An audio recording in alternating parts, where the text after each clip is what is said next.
It's the key panel 1, the anatomy of corporate fraud in India, trends, cases, and lessons learned.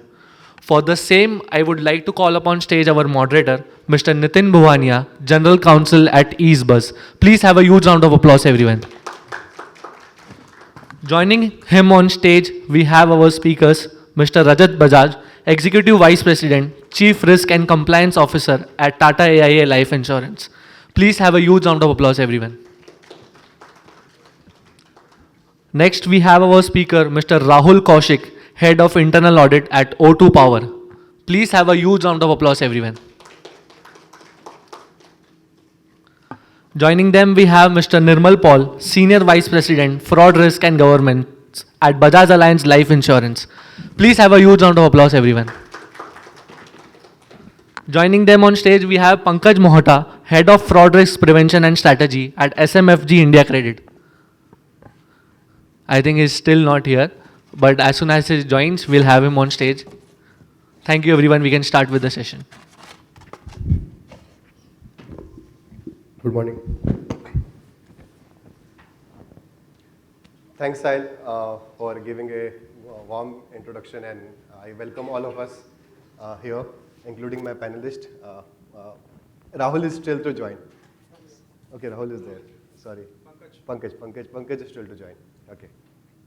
So, so as we all know that this is a kind of a different session which is talking about white collar crime. I have been attending few sessions and moderating few of them, but white collar is something which I have not personally attended, and this was a topic which Sahil was discussing with me and asked me to moderate about it, and we were just wondering on the subject matter what has been put forward. I believe and I understand, and my role as a moderator is easier because I have to put on questions to the co-panelists what we have here. But what I personally believe and understand that this is one topic which touches everyone's life at every interval in whatever work they do. And when you talk about white collar crime, the term looks like crime done by a professional sitting in a corporate sphere, or someone who is given an anatomy to work and he is actually committing a crime. Now, we do connect with this with ethics and all of that. So we have Rahul, and I put the first question very straight to Rahul on that, and Rahul, a very warm welcome. Thank you. So Rahul, what is your thought process behind the entire concept of preparing the future white collar crimes in this country, and what are some ways you can educate corporates about emerging white collar crimes which are happening in this area? Good morning, all. A very relevant question to start the session. So my view on a very important aspect of what you said is on educating the people who are part of the system. I'll take it up into maybe 3 stages. To me, I think it starts from the tone at the top. So we need to have the board involved. If there are advisory committees that are there in the organization, and the key stakeholders. And an example for that is, you have your risk assessment workshops, you have your discussions around the annual audit plans. I think those are the times where these days there are discussions happening on the fraud scenarios, or the top 5 frauds that can happen in the organization, and then those are linked to some discussions which leads to internal audit plan. That is one outcome. If there's an external help required in putting up some processes and policies, that's the second example. So that's the first layer. The people at the top needs to be educated, made aware of. Sometimes what happens is when key stakeholders sit in a room and discuss the fraud scenarios, there's always a way forward and action plan that can be easily drawn down. The second layer in the organization is the HODs, the functional heads. It's important to drill it down to them. And maybe one idea of doing that is, while you have your audits, your conversations with them, and in your annual conferences, periodic meetings, you can touch upon the processes, activities they do day in, day out. And I'm talking also of not only formal setups but informal sessions, debrief sessions, where you can educate them on, if there's some action taken by the audit team, preventive, detective, what's the reason, what's the background, so they can relate to it. And once they start relating to, why auditors or external firms are taking some initiatives, including the board, they will be able to, be part of that journey, and that involvement from them is very important. Because they are the ones who will take it to the next level, and that is level 3 in my discussion. So we have talked about board, going to HODs, and then we come back to our people on the field from a entire staff perspective. For them, I think it's very important that concepts like anti-fraud, fraud prevention, all of this are built in the annual training calendar with the HR. Leading organizations make it mandatory training, so you have trainings around the anti-bribery, anti-corruption policies, whistleblower policies. I think these are the initiatives that really help educate the entire ecosystem of the organization. So yeah, I think that's my view. That's the thought process to bring it down, from top to down. Absolutely, Rahul. You're so true when you talk about training, about the policies, the top-down approach, the HODs being aware of it. You talked about something called as audit. I think what is the one factor which everyone bring in as a control mechanism? Like what will I reply to an auditor, or what the auditor will give a comment over it? How will the organization or the department handle the audit? But all of this, is it the audit which is a preventive step, or is it that as a preventive step? So now the next question goes to Nirmal on this very particular point, and Rahul put in a lot of things. He talked about whistleblower policy, he talked about anti-bribery policy. So apart from prevention and about these policies and all of that, what are the steps that can be taken for deterrence? And I think this is very important to understand, because if there is a deterrence in the system, the prevention is something like prevention is better than cure, no doubt about it. But then there has to be a deterrent factor. So could you please throw some light over the deterrent factor? Yeah, thank you so much. First of all, a lot of companies have a prevention strategy, but if you ask me, prevention is just bullshit. You have to go beyond prevention. For example, your house is well built, it's iron gated, and you ensure that nobody can enter your house. Does that mean your house is foolproof? Answer is no. Because what actions you are taking, the thief may not come inside your house, but the thief is still there. He will enter somebody else's house, and you keep the community at large, and attacks can happen. So it is very, very important that from a prevention strategy, which was almost a decade back strategy, we need to move to a new strategy called deterrence, which actually makes an impact. Now, frauds are no more opportunistic frauds. They don't try and test. They are completely organized, they are completely syndicated, they are completely cartelized. So it is no more one or two individuals doing a fraud, it's a complete industry who is doing a fraud. So if a fraud attack happens, so it is important not just you defend yourself, but you also do a counter attack. Now, how do we get into a counter attack situation? First of all, if any fraud happens, first of all, we should not stop that fraud to happen. We should allow that fraud to happen. Once you allow that fraud to happen, you understand the modus operandi, how the fraud attack happens, what is the trail given by the fraudsters. Once you have a data in place, you can study that data, and based on the data, you can create your own mechanism, defense mechanism, to attack those frauds. So once you've understood who are those people, then you also need to understand who are the people. All frauds, if I talk about frauds do not happen from outside. There is always an insider. From the Ramayana times, we have seen without an insider, nobody can enter Lanka. So it is 100%, we are 100% confident that without an insider, nobody can enter. So once a fraud is allowed to happen, you come to know about the insider, you come to know about the collusion between the insider and the outsider, then you take action. Now, what actions to be taken? First of all, a lot of companies allow the employees to resign.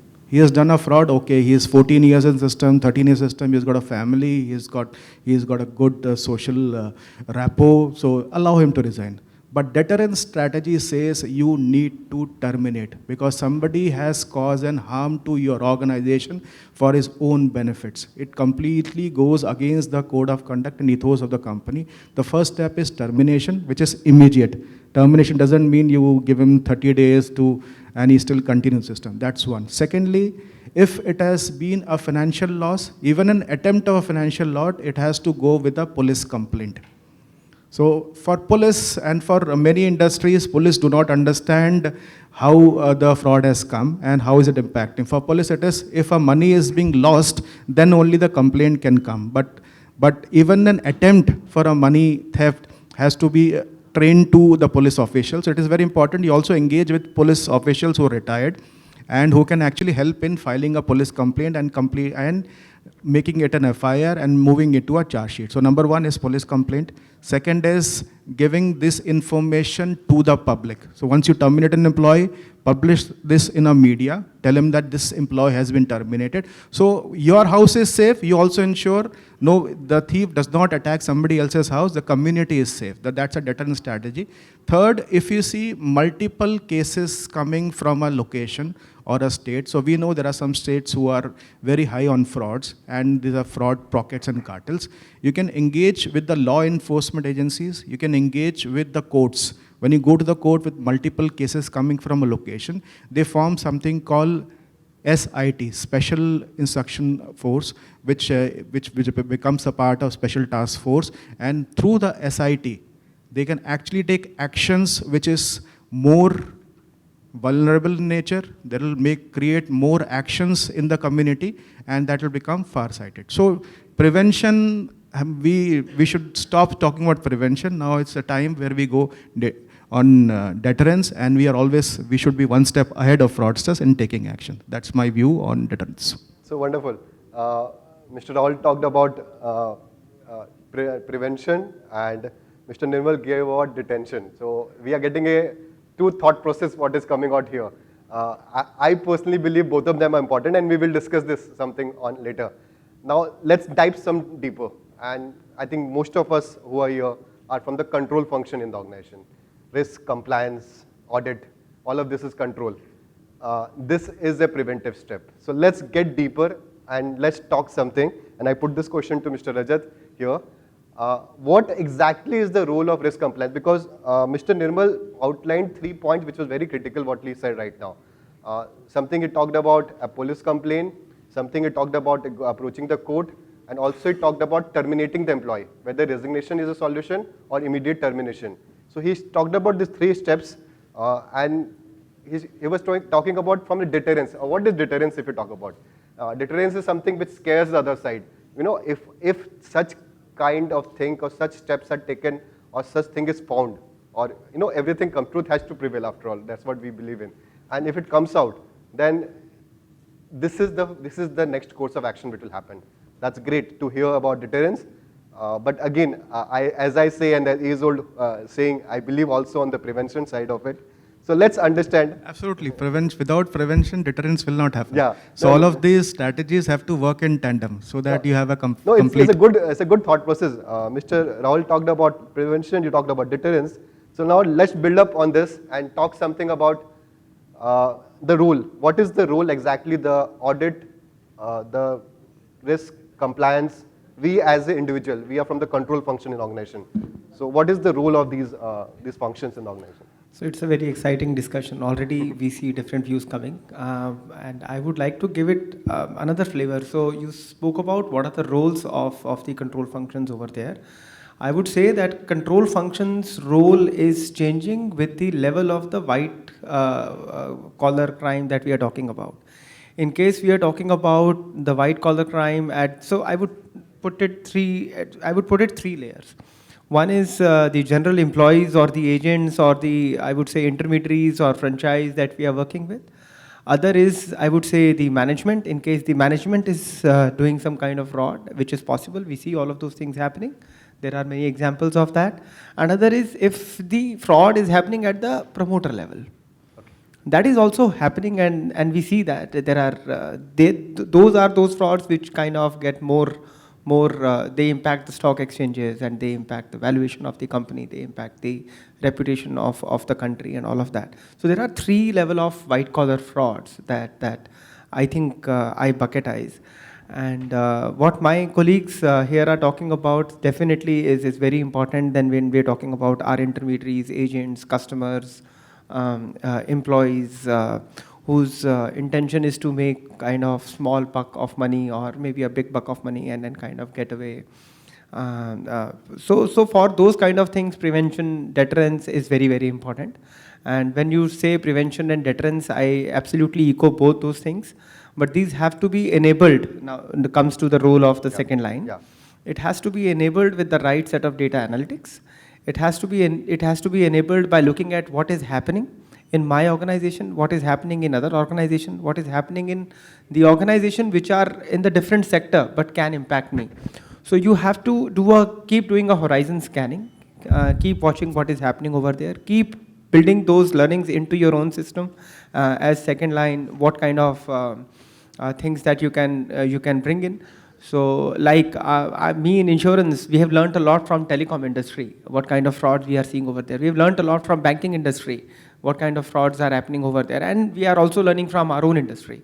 So I think you have to keep doing the horizon scanning. That takes care of one level of fraud, and then you do your data analytics, kind of put controls and everything else, educate people, put deterrence, take action on people and everything else. Now, if the management is involved, it's a tricky situation. Now, assume there is a white collar crime happening, the management is aware of it, and they are doing it. At that point in time, what is important as second line is to make sure that we have our belts right, we know what is our role. We get salaries from the company, but we don't get salaries from one particular person. And then we have to kind of identify those things, see what is happening. Sometime the investigations have to be done by the senior management, or we have to sometime engage the third-party investigators also. There are service providers in the market like KPMG, PwC, Deloitte, and all of those.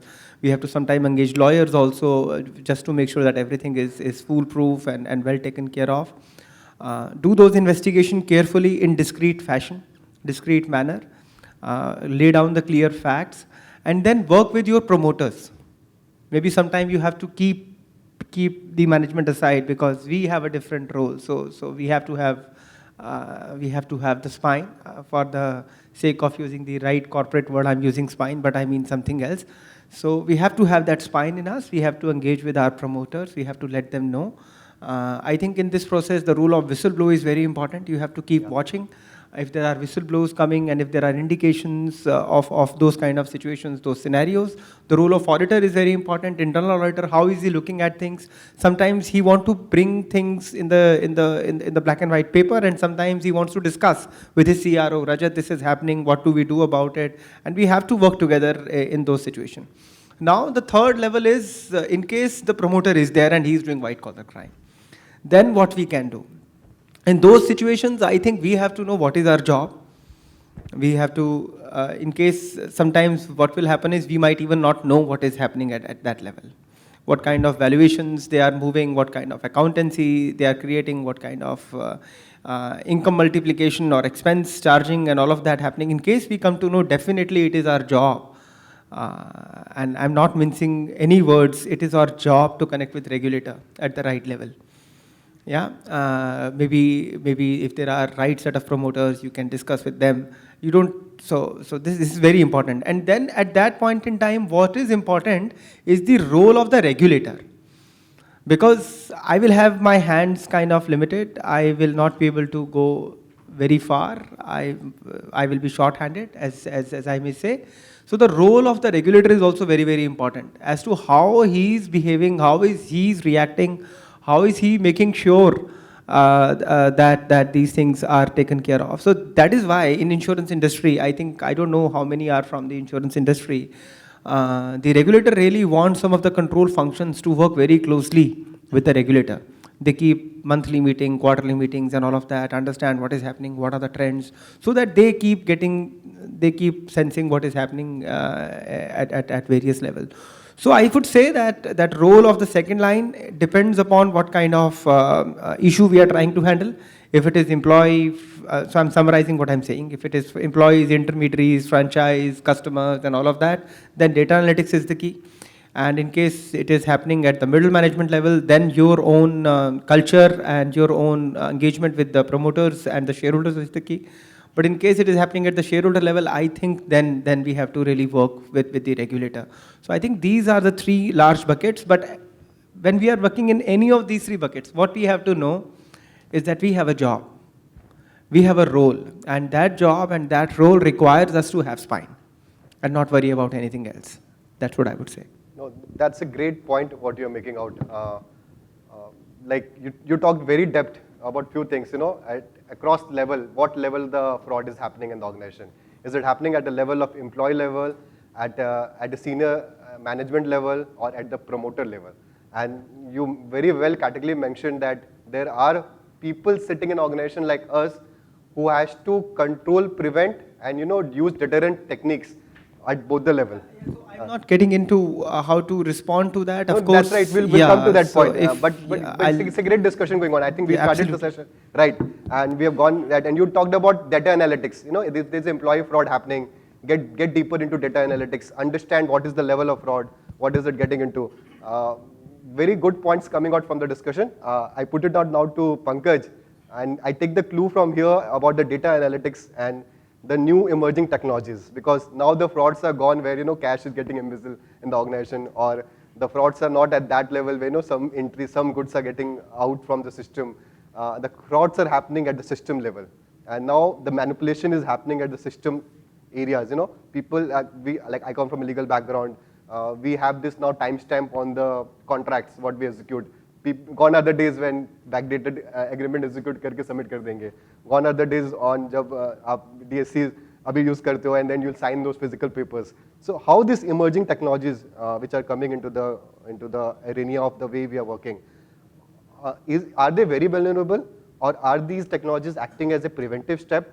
Let's talk something about deeper into this technology, because Mr. Rajat talked something about data analytics systems. So let's build up from here. Okay, thank you very much for asking me the question, which is very relevant today. And before that, good morning to everyone. Now you touched upon the technology aspect, right? In the technology world, if you see in the previous methods, traditional methods, we have a branch, people were visiting branch. Now everything is at the click of mouse. Website is available, your applications are available, and you don't need to visit physically. So every transactions can be done remotely. Now the technologies which is advancing us to make all these transactions remotely, at the same time it is offering opportunity for fraud also. Okay. So the lot of technology, when we are doing any sort of transactions, be it for cards or even in the lending, if you will see, many of the fintech players are offering it a click of mouse button, right? So the main risk, most important risk today is the identification risk. Are we able to identify the person who is sitting on the other side is really the one who is executing the transaction? So there are a lot of account takeover which is being done. Then lot of identity fakes and many and misrealization of PAN, right? That is very common across. Everyone is suffered through that because of that. So at one side, when the technology is offering us a lot of benefits to scale up the business, on the other side, it is offering opportunities for fraud also. Now, how to deal with this frauds is obviously then again. There are solutions with technology only, okay? So there are a lot of fintech players which, and allows you to do lot of identification, verification. And we need to connect the dots, okay? There are a lot of pockets where the data sits, and you need to join those dots and then identify the customers, okay? So from the technology perspective, although it is emerging day by day, there are a lot of new technology that comes in. The fraudsters also, find out new ways. So we need to continuously evolve. Read out the data as pointed out by Nirmal, that you need to continuously evolve, see the data, what is the changing trends. Everything you cannot stop. Something will get into a system for sure. You need to analyze the data, see into the technology solution, because ultimately at the end of the day, whatever is being offered through technology, and the risk originate will also have to be dealt through technology only. Super point. So it goes back to the point that if you're fighting with the bow and arrow and the other side is with the gun, then you cannot fight the other side because he's having an arsenal which is gun. It's a very good point which you mentioned. In order to handle a fraud through technology, you have to build your own technology to handle the fraud. So these are some, we are talking about now getting into the areas of new areas of control softwares which are getting developed. If I may say, I think I'll just build on that Sure, point. sure. We spoke about data and doing data analytics. One of the biggest hygiene that we have to take care of is, in order to do an analysis on data, we have to capture the right data. Yeah. That is the biggest problem that many organizations today face when they are talking about capturing the data of their customers, of their distributors, of their everything else. What sometimes we find limitation is that the relevant data is not available, not captured, or not captured in the right form. It is still in PDF. It is not in an extractable form, or I would say, you can't run your logics and you can't run your algorithms on that. So I think building on you, I think it's very important that we capture our data right, and the sooner we start, the better it is. If you can do it for historical data, nothing like it, but yes, it is very important now. No, so great point is coming out. I come from a payment industry where transaction happens on a click of second, and I get a query from an cyber or let's say from CBI or ED after 6 months, after 8 months. Everything has already happened. The transaction have moved across layers, multiple layers. So, I keep telling to my own system, those who have developed our system, like why can't we have control at that level also? And you made a very good point that you are finding the data which is there in a PDF form, lying in a system for onboarding or starting the technology. But there is no data available that if something goes wrong, how that control need to take place. Yeah. It's a wonderful point which you're making out. Like, why a thought process has not been given at this stage, or why those same AI technology, blockchain we're talking about, is not being thought to implement at this stage when we are talking about the business revenue income. Because when you're talking about revenue income, you should also talk about the control side of it. And if you're not talking about it, I think we spoke about promoter being involved or the employees being involved, because we as a control function are giving them the opportunity to do that, because we should act as a control function. Now I put this again the question back to Mr. Rahul on this, like what are these internal controls which you would like to see in any organization to control or prevent the white collar crime? And we talked something about technology, we can discuss about technology, but we need to know from your thought process, what is your concept of internal control? Is it something related to preventive step, or it is something related to a deterrent step, or it is something related to identifying that who has actually committed the fraud at a click of a second? Right. So I think, it all starts from preventive and then moves on to the learnings and the detective part of it. So I think, as you rightly said, technology is something that can be picked up and can be discussed in detail. That's the buzzword. But so my view on this is using of technology. Before that, you just need to be very clear on the objective. If the objective is, to have anti-fraud controls, so that you don't get into a situation where you have to spend a lot of time and effort on the investigation bit. I think the fundamental needs to be cleared out, designed well, and then articulated well if you're working along with IT. Because eventually, as he said, we are talking a lot about data analysis, but for that, the data need to be cleaned. So picking up one example, I think it starts with the design of something as simple as of a delegation of authority. Okay. You need, and I'm talking purely from an internal control, internal audit side. You need to make sure that there's a 2I principle that is followed in significant transactions. Concepts of segregation of duty, conflict of interest, those are inbuilt in your delegation of authority. Because, whichever system you use, eventually it's going to be fed from something that was decided at senior management level. So I think that these things of 2I principles, conflict of interest, segregation of duty, they play a key role. As we move along, there's a lot of best practices around where even in DOAs, wherever required, once the nature of transaction is identified as critical, there can always be cross-functional teams involved. So maybe gone are the days when we say if we have to raise a purchase order, then the delegation will be only based on monetary value. I think that's the old school of thought.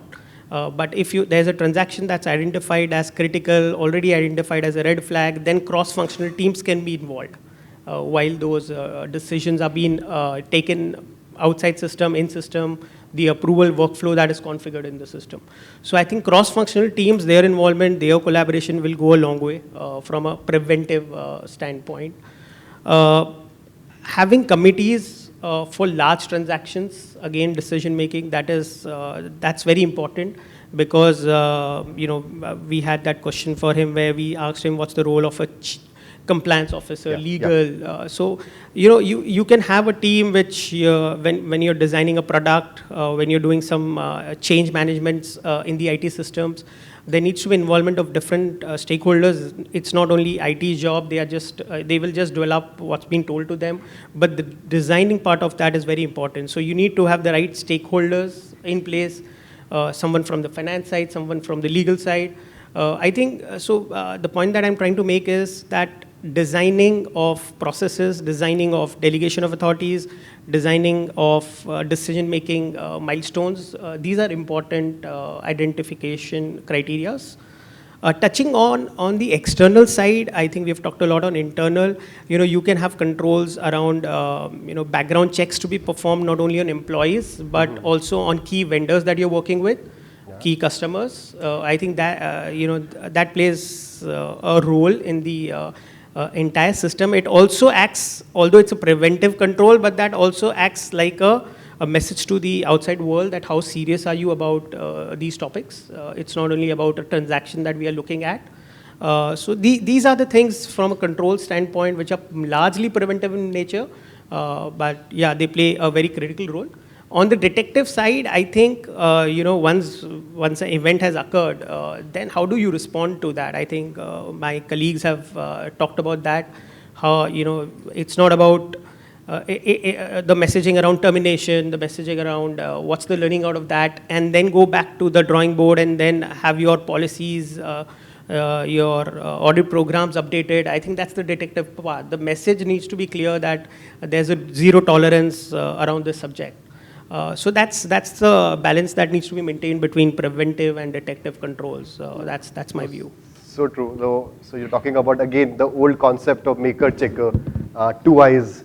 There are different authorities there. Someone is supposed to do a particular, make the thing an order, and another one is to check the order. It's a very standard format, and I think organizations have started adopting that. But at the same time, something comes to the organization is like you are getting two people do the same work, and I say let it be, because everyone has a different role to play. The KRAs need to be very clear about the functional role what they're, and you also made a very good point, and I think this is one of the core points which I believe in my organization, every organization which we work upon, that people are scared to reach out to the risk or legal or compliance, especially at the designing stage. When a product is getting developed or designed, you will not find people reaching out to the legal team or the compliance vertical. And in the end, in the last, everything is ready, the product is ready, they will reach out to the legal team and say, now you give me a blessing. And how can you expect a blessing to be given when the guy is already ready with the rubbish or the garbage, I would say. And this is a very important aspect what you said, Mr. Rahul, like I would say. Like the right control functions are involved into the day-to-day product development stage. I think that this was great what we talked about prevention and detection. Now let's slightly move our topic to something a different area and talk something about, and the question goes to Mr. Nirmal here, that what are the current upcoming financial crime fraud which you say? Like we spoke about how do we control that, and our topic moot is that. But let's blend this with something in the reality of what you are seeing current financial trend. And also give my experience because I come from a financial payment space, so we can talk about that. Yeah, thanks. Again, a lot of fraud risk management goes through the fraud manual.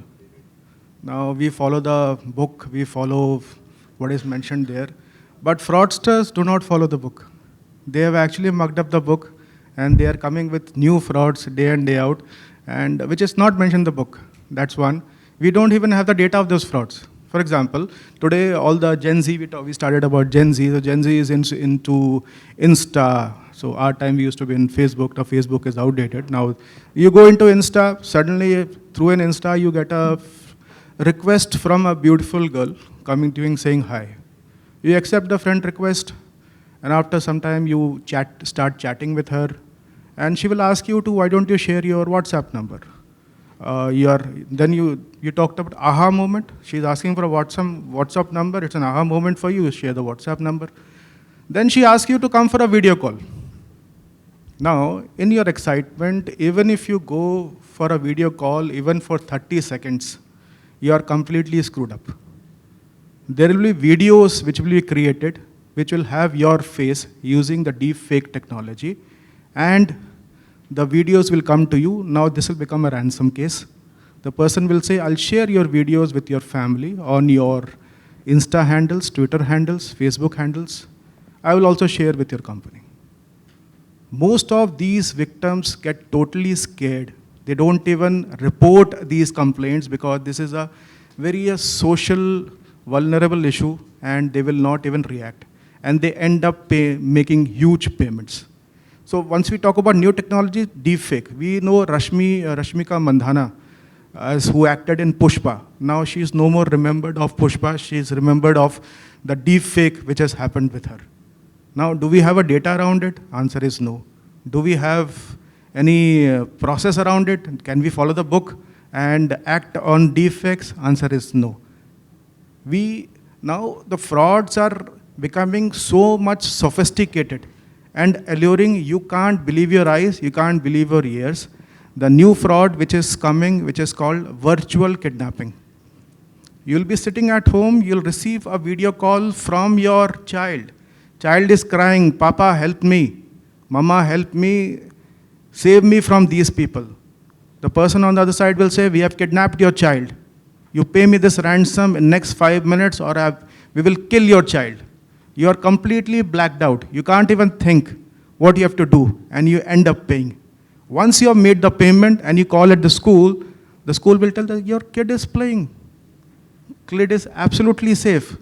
So this is the technology which is being used using deepfake and multiple level algorithms where the videos are being created, the voice cloning is being done, and it results in virtual kidnapping. So do we have a data around it? Now you'll ask a question, how this fraud is being created? Who is the actual culprit or perpetrator of this fraud? The answer is you. Because you have been sharing your kids' photographs, videos on Instas, Facebook. So once you share so much information, it actually becomes a data for a fraudster. While we are talking about creating a database on frauds, fraudsters are creating a database on our data. And basis this data, they are creating these new technologies. We talked about something called, few days back, we saw the exit polls. In the exit polls, we saw all the stocks going up. People made money. Next day, when the actual results came, the stocks went down. So do you think this happens? This was JLT, just like that it happened? No. This was a completely prepared, syndicated, organized way how this fraud was done. So it is not the first time which has happened. It happens earlier also. There's something called insider trading. So while we have a lot of compliance mechanism to control insider trading, can we actually control it? Answer is no. Even if the employee is not doing, the information may travel. And many times we have seen before the quarterly results are going up, the stock purchase happens in huge amounts. If you talk about share markets, now we have new type of fraud which are coming where people will come and say, why don't you invest in these stocks? We will help you in getting money. They will actually help you in getting money and putting your money in some stocks. But after some time, they will say, okay, why don't you invest in our company? And the company they'll have a video which will be sponsored by the stock companies and will be shown it is completely genuine. And once you invest money in that, your money is gone. So frauds have become completely complicated, sophisticated, and they no more attack you, they actually attract you. They allure you, they bait you.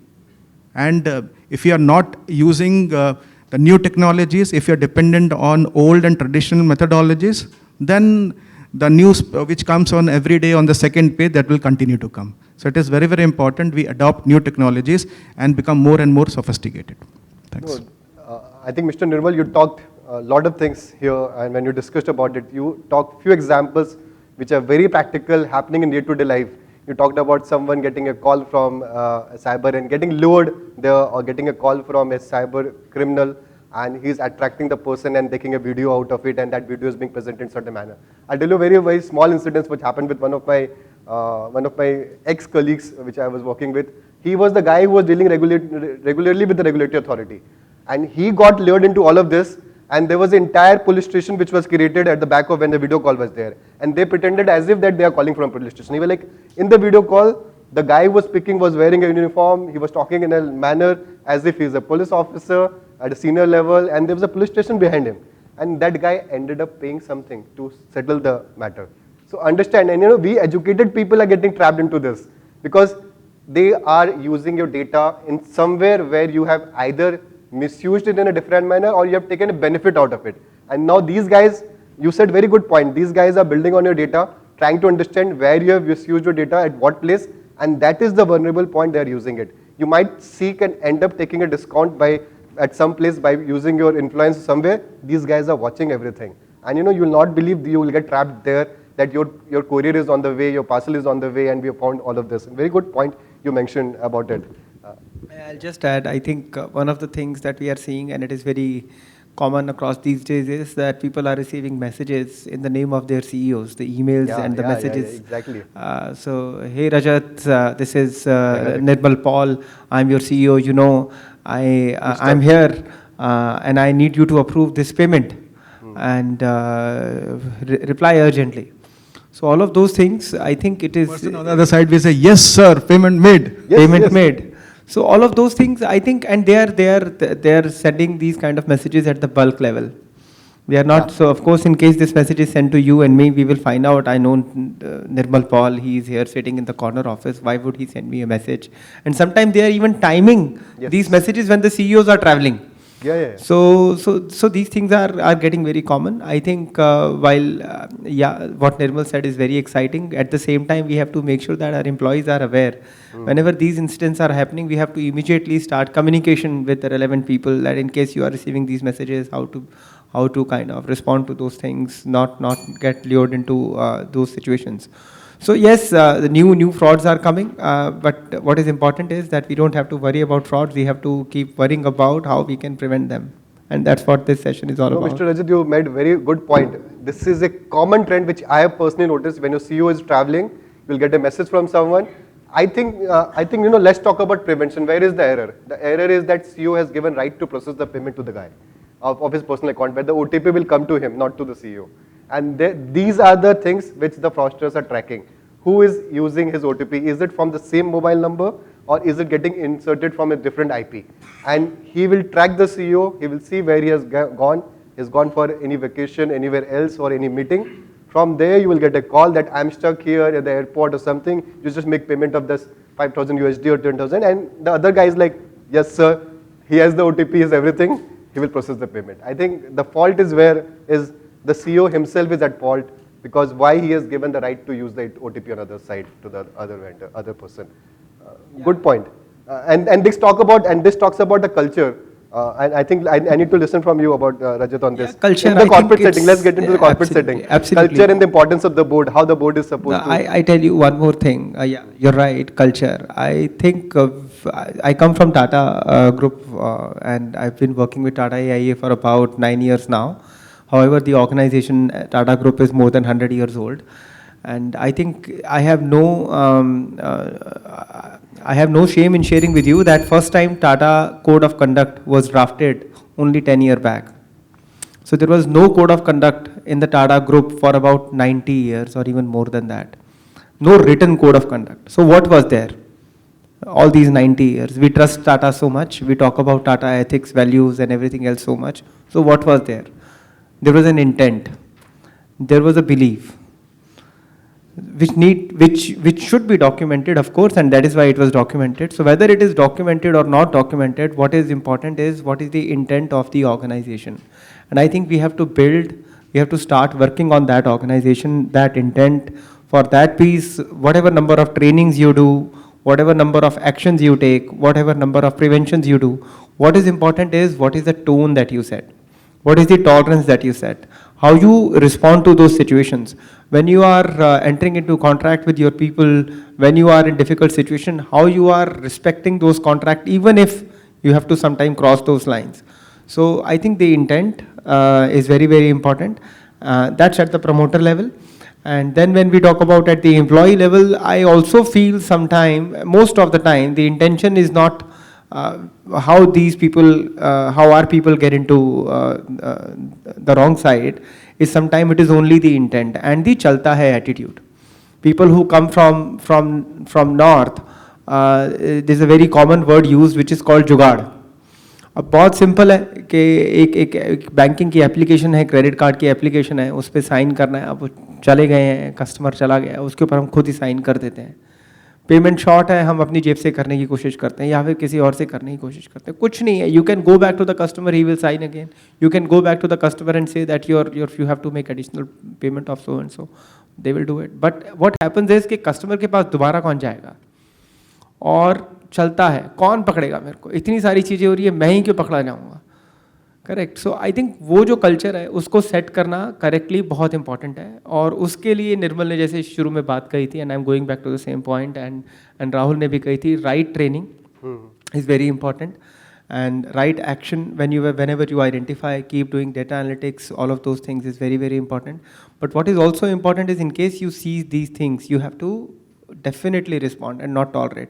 The management, I think it was spoken about, but it was not spoken about enough. What is important is that we set the right tone. Tone from the top is very important. What tone is your CEO setting? What tone is your promoter setting? What tone you are setting as a leader?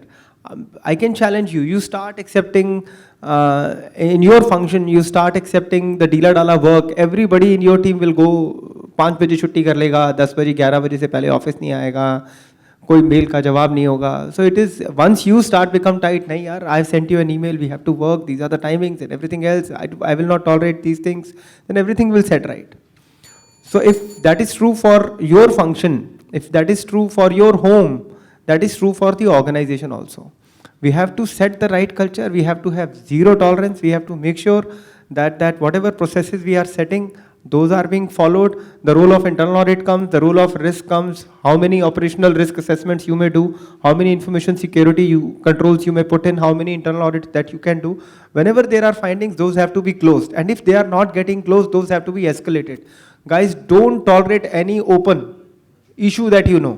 In case you are tolerating open issues in your organizations, you are tolerating problems in your organizations. No. I think I would say it like that. No, that's great. I think I'm listening we are ending up this session. I'll just summarize. I think we discussed very important point. Some of them were very practical, very known, very easy, and this is what is happening. One good point you made about the culture, and that's very important, that setting the right culture. We still see organization where a promoter or the board has authorized someone to sign. He is supposed to sign the document. He is not signing. There is someone, his junior, who is signing the document on his behalf. Because he has his digital signature, DSC. Why is that culture? That is what is very important. That culture is wrong. If he is not available, he doesn't have time. I've seen organizations where people have signed people have put in the signatures of people without their knowledge. Yes, without the knowledge, fine. The other guy is like so confident, this guy will not go. This is a cultural issue and trust issue. That I would rather say, if you are so confident about that guy, make him the signatory. Why are you making him signatory of your document? Because you have given your signature DSA to him. And he is having the DSA, he is signing every document of his. And technically, you people don't understand what is the importance of the DSA getting executed by a guy who is a very junior level guy, because he is working for 15 years, he's trusted guy. I would say, I go up and say, like, make him the signatory. I put up to the audience to put the question. I think we had a good discussion today.